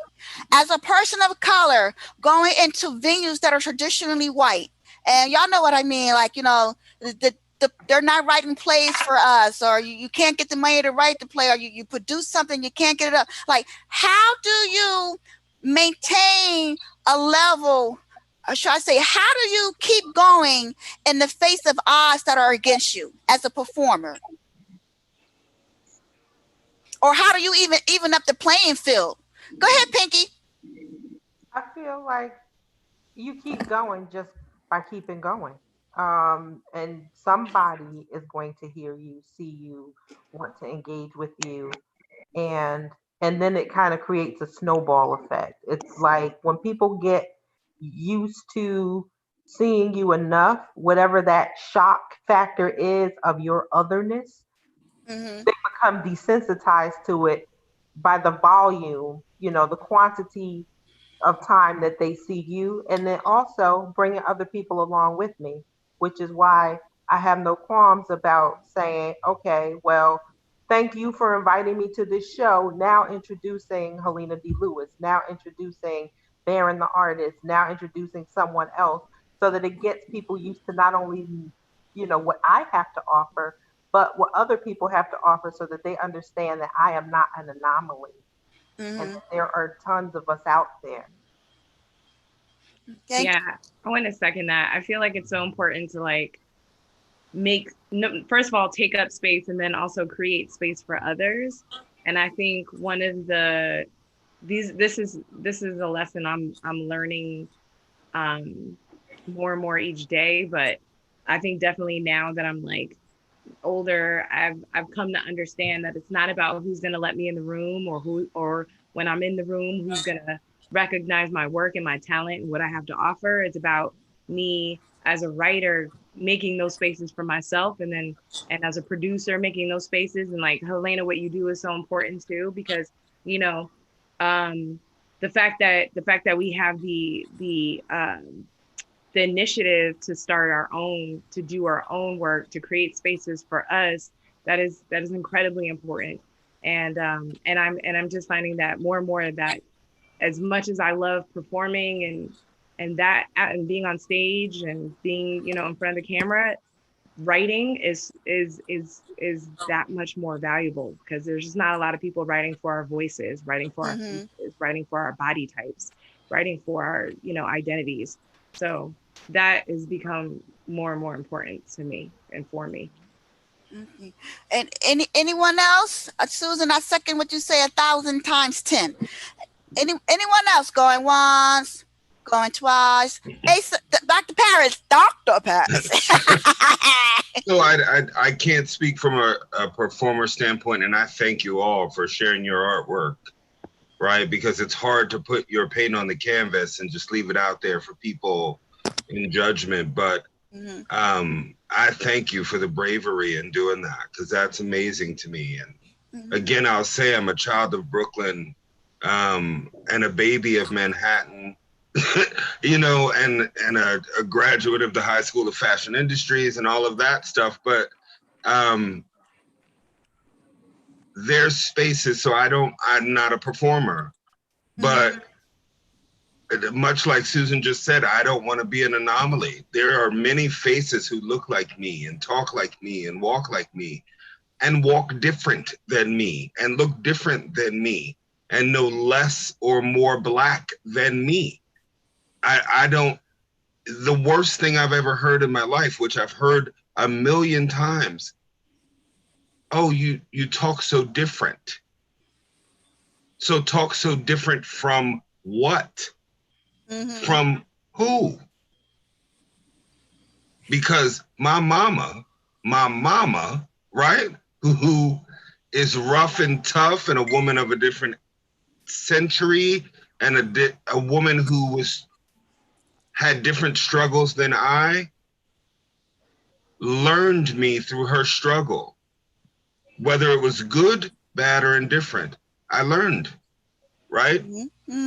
And so when I step in spaces, when I step into a doctoral program where prior to graduation, Helena D. Lewis, crazy Black girl on the right, and cuckoo Black boy on the left are the only 4 Black faces in the room of 20. And the only bet is what the 4 of us are gonna do. Are we gonna make it? Will we get to the finish line? They didn't care. They didn't care about the 16, not us. They cared about whether or not the 4 of us were gonna make it. And only 2 of us, Helena D. Lewis and Dr. Asa Paris, crossed that finish line, but we are no more or less Black as a result. It is not about, and I say again, not about being the medium. I don't want to be the representative Black. I want to be the momentum of Black, because it's a train. A lonely train ride is horrible. It's a horrible event, particularly if it's 2 o'clock in the morning on the A train in the middle of East New York, Brooklyn, because it's me and them rats. Those are some big rats. I don't know how the rats are where you from, but I've seen some big rats, boy. Right. So them rats been around, right? Like, people will stand in a train station in the middle of New York in the middle of the night and say, oh, those rats are huge. But I've been looking at them rats my whole life. That's what you know. Mm-hmm. You know what? I want to interject, and I want to ask another question, right? When COVID, no, I'm not saying COVID. Well, you know what? I'm an essential worker. Ace is an essential worker. Like when COVID-19 happened, and we were like putting our lives on the line, and we're still going to work on the front lines. And then George Floyd happened, and this was the response that I was getting because I have friends from across the country, and I feel blessed to have them. But my friends who were not Black, I was amazed at how many of them were calling to check on me. Just wanted to make sure that I was all right. And I never asked any of my other peers who perform, did they get that same pouring or out love, or were they like, you know, did you feel a certain kind of way? Were you surprised by who reached out to you and who didn't reach out to you? And how did that impact you in any kind of way? Well, for myself, people reached out. I was fat. What I had to teach myself was to not reach for white people who didn't reach for me. Yeah. And to be really clear that the allies had already reached. And the ones who were okay with the sidelines were going to remain on the sidelines. And so that's something that I had to learn because of the communities that I'm in. There are people of all walks of life. And so I think that, you know, I know for me that I was like, people were like, oh, what about the allies, the allies, the allies? I was like, if you have to tell someone they're an ally, they probably are not. Mm-hmm. The allies know who they are. The allies are probably knocking you over to get to the front, right? Or they're behind you trying to pick you back up. But your allies are not people you have to go reach for. Your allies are already reaching back when you begin to reach out. So it's a different, so I had to learn that in this time, especially during an uprising. It was like, oh wow. Because you know, some people want you to throw away all your white friends. Mm. White people ain't no good. I'm like, but you still owe me money, and that person who is white. Where my $20 to? I don't want to throw away all my white friends. You know what I'm saying? So, you know, that's something I learned about the album. You're silly, but I know like one of my closest friend, y'all seen her on Facebook when I do live and she be fighting. I call her Ivory. She's on here now. I'm not going to say her real name because she's real shy, but I like Ivory and myself, we have like these really, really deep conversations, and every now and then something will happen and I'll be like, I cannot answer that because my Blackness will not allow me to do X, Y, and Z, and she gets it, you know, and like we're cool like that, you know. And I really appreciate her giving me a different lens to look through, and I appreciate the fact that she always goes out of her way trying to look through things through my lens, and she checks on me in times like this. So, you know, I really I need a friend. You can't just throw away all the white people. Everybody, there's a lot of fucked up Black people, and there's a lot of messed up white people. We just got to get all the good Blacks and the good whites and the good browns together so that we can take over the world and make it better for all of us, you know? Justice, go ahead, Justice. What's up? I was in during that time that you painted, I was in had some unique conversations and presented some very funny like predicaments, because I work. First of all, I have like some of my like dearest friends. It's kind of weird, but dearest friends, like, you know, people that's been in my life, have been there, have shown me that they're thorough. Are like, two of them are like white, you know what I'm saying? And nobody could ever convince me or talk me out of that because they've earned that, you know what I'm saying? And they're a clear demonstration though. Like, I don't have to convince any of my white friends, like you, like kind of alluded to. My white friends go hard. Like they are so like they gotta see therapists because they try to show that they're not racist so much that they losing their money and everything. And I'd be having to tell them, you know, pump the brakes, but they just try to display that in every way because there is a distinction between, for white folk, right, like we say, between not being racist, because I think most people are not racist, right? So, but there is a difference between not being racist and being anti-racist, right? Because you could just not be racist and watch and go along with the get along, right? And watch what happens to me, right? But you wouldn't do that per se, you know? But for you to take actions, for you to be John Brown, that's my bar.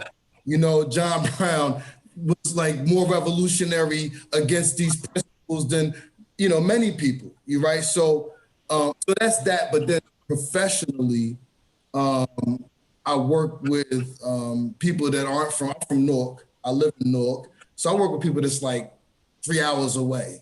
They kayak and things like that and have been great supports. I'm fortunate enough to work in an environment where the whole goal is to support people, to not have stigmas, to be like peer-led. It's dope, right? So nobody is off any of that. However, it was humorous watching or listening to them struggle and dance around where I was at, because I'll never really, like I'm very educated, not through academics, you right, or stuff like that, but I'm educated on what has taken place. I'm very clear on that. I know my history, I know world history, I understand that. So it helps me understand things now. So that can sound harsh to some people because it's not pretty. But I always am like, now I'm not gonna let you know I know that much, but to listen. So when you're talking about that time with the pandemic, but also with the murders that's on, you know, televised, and them kind of poking around to see, you know, like where am I at with that? And then them making attempts to show me, you know, beyond reasonable doubt that I hate that. Like just making comments like, yeah, my neighbors, they love Trump. I can't wait to move. And I'm like, yeah, I feel you. You know, but it's funny. I laugh at it all because I'm loving life, but it presented me with a lot of, because I have a lot of, I'm exposed to and interact with a lot of real dope white folk. Yeah, and I think that, you know, sometimes people think because you're pro-Black, you are against white, you know, and I'm against injustices, and there has not been, with the exception of the murdering of the indigenous population of the native of the North America, South America, and Italianos, a greater travesty has not been plagued upon any other individuals on this planet, I think, since the transatlantic slave trade. And I believe in trauma sometimes being, not saying that it's genetic, but like, you know, we come from troubled past. So to have someone that is going to ride or die for you, regardless of their color, like we need that, you know, because we're not going to make the world better just to be isolated. You know what I'm saying? Like we have to do it together, you know. I want to ask another question. And before you go there. Yes. This is what he used to do in class all the time. Yeah. Go ahead. I'm sorry. So I just want to expound on that. And trauma presents a posture, right? There is a such thing as victim posturing. This thing is real. So people who have been victimized can often be identified as victims and be re-victimized because they have a posture. So when you talk about individualized trauma, yes, clear. But when you put that systemically on a whole population of folks, it's harder for people to get that. So is it really you know, and Justice is really inspirational in this space, and his work and his poetry is really inspirational in this space. Obviously, I work with this population, and I have forever, or the incarcerated population forever, or forever in my life, 29 years. It's about a stand-up. It's about a back straightening. It's about an understanding. It's about knowing your knowledge, and it doesn't have to be from a school. It doesn't have to be academically. It's about understanding where you come from and having a clear picture of that. And I think it's about back straightening. And I know this sounds really odd maybe, but if you fight against the posture, if you change the posture, you change your availability for victimization. You change it. Can I I ask? told the people, because, you know, when this pandemic happened, and I'm at a reentry program, so they like kind of like shut it down for the safety, and I'm glad they did, for the safety and well-being of our clients. The ladies who were already marginalized and have state numbers, I started noticing that they were more behavior issues, and they were acting out. And I was like, we have to acknowledge their trauma. We have to acknowledge that this is not what they was expecting. We have to acknowledge that this is odd for everyone, and it's especially hard for them. And then you have segments of the population saying, well, who gives a F about them because they're incarcerated? There, for the grace of God, there go I.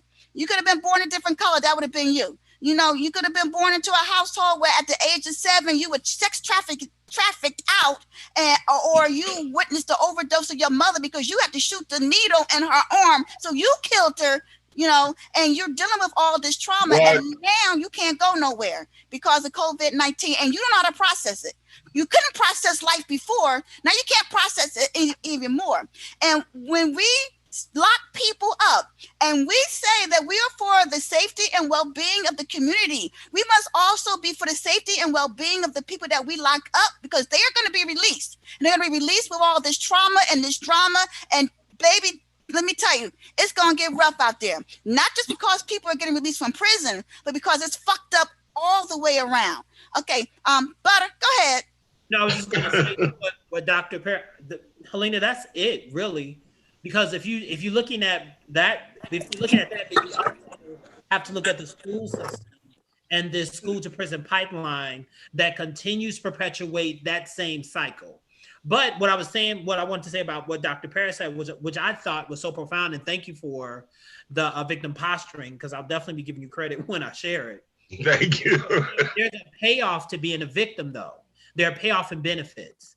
And so it's the opportunity to not be held accountable, for people to not give you certain responsibilities, for you to continue to not strive for more. Like there's a payoff for it, but what we don't do is look at the cost. Like it's costing people relationships, their dreams, their peace of mind, their sanity. Like that victim posturing is a big. That's something that when I talk to people about this whole conversation of mattering and Black Lives Matter, my first question is, who are you talking to? Because if you're not talking to your mirror first, it doesn't matter who else you want to hear that message. First of all, how are you defining matter? Matter takes up space. So if you understand that you matter in the matter, that you're matter, you're literally taking up space.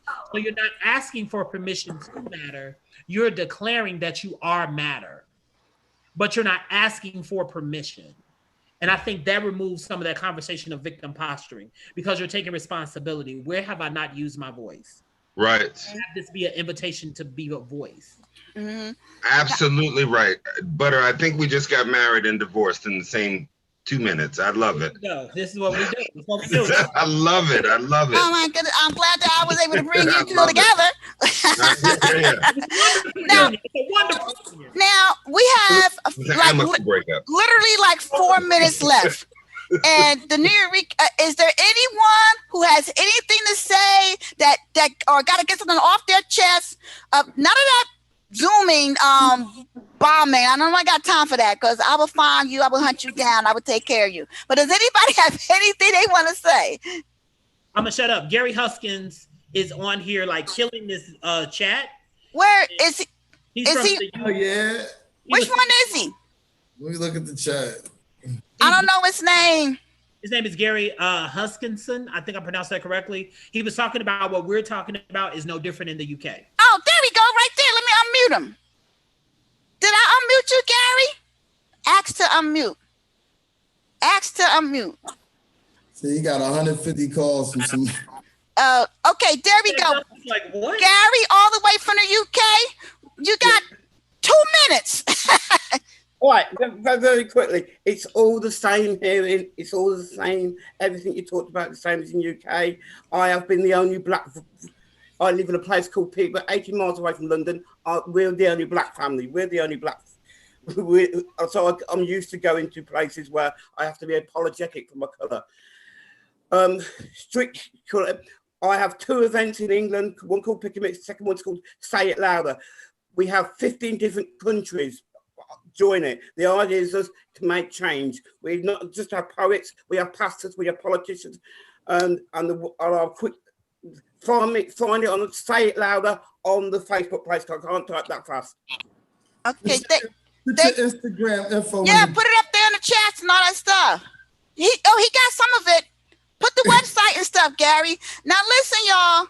You know how I am. I'm not the most sentimental person, you know, but I want to say thank you all for tuning in wherever you were tuning in from. Thank you for all of my features. Y'all see me looking around. You know, Smokey's on heart medication now, and he's trying to get me to take him to the bathroom. I feel so bad, but okay, real what quick. a powerful night. Can we give it up for Helena D. Lewis real quick, y'all? Helena D. Lewis. I'm To the sorry. D to the Dr. Helena D. Lewis. Dr. Helena D. Thank you. Doctor in the house. Thank you. Thank you. Helena, I just want to acknowledge you for always making space for everybody. I don't care what the venue. You always make space for other people. I love you for it. You know that. And you know I'm a waterhead. I'll start crying. But I just want you to know that I'm more than proud of you. But I'm grateful that you are on the planet. And that stuff that is like incredible and courageous to other people is like just one of the days in your life. You make it look easy. That's why people think that they can do it. And they find out in the real way that it's a hard way to go. And I thank you for always choosing. Thank you, Butter. Thank you. I appreciate that. And this is my UK and present. huh? Come on over to the UK and present. Shit. Let me put my info in here. Info. Come on now. Reach out at me at hdlpoet.com. I got because you know you can't be a poet without a passport. I tell people that. But I just want to thank you, everyone. And I believe subjectively, I learned this because it's qualitative. Subjectively, I think to be a person of color moving about in these times is an active resistance to the norms. Yes. Like we constantly have to show up for ourselves, for our families. We have to keep reminding people that every Black person is not the same, and every Black person can't dance. Okay, and all of these stereotypes, all this stuff got to stop. And Susan, make sure you tag me in that video because I'm going to share that with every motherfucking body. And I'm not going to play my favorite song, which is "What Can You Do For Me" by the LaBelles, because I messed up my cell phone. It died. But I will sing a song for you. Someday we'll be together. I know I can't sing. Together. Come on, Butter. Someday we'll be together. Butter. She said, "Save me, Butter." Someday we'll be together. I love you all. Check out my website. Love you, Helena. Love you, Butter. HDLpoet.com. Y'all were all great and amazing. Thank you. Thank you, Gary. Chris for the new Jaworia, little sis, peace. Love you all. Bye, Have a good one. Thank you. Susan, incredible, Susan, incredible. My Butter, niece thank Paige, you. wear your mask. Okay, sorry. Auntie kicked in a little bit. Sorry. Be safe. Chris, you can lock us off, or we're just going to stay here and talking to you, sign off. But I have to take Smokey outside because he's giving me dirty doggy eyes.